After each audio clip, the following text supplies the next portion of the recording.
На цветници ги слушаме извиците на оние кои го пречекаа Христа во Јерусалим.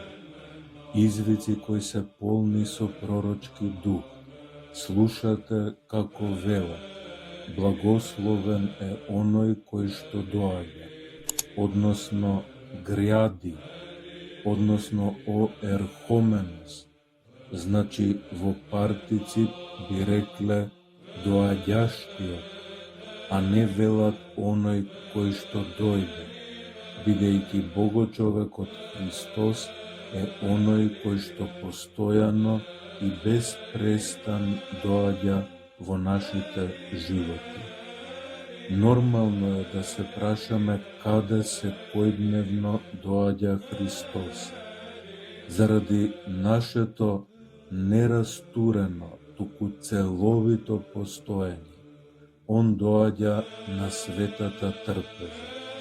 Затоа и велиме дека Христос е оној кој што беше, кој што е и кој што постојано доаѓа. Он е царот. На кое царство е цар?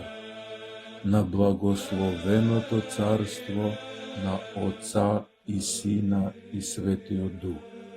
Мнозина од оние кои денес торжествено го пречекаа Христа, сепак не разбраа дека неговиот трон нема да биде Рим, туку Голгота. Не разбраа дека Христос не дојде да создава распадливи нешта, туку дојде да создава нови срца. Не разбраа дека не дојде да напаѓа и да употребува сила, туку да покаже смирение и слобода. Христос најмногу од се ја почитува слободата.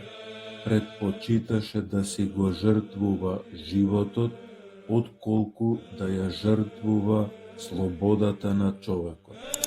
Затоа, оние кои сакаат, го пречекуваат да влезе во нивните срца и да ги направи комплетно нови луѓе.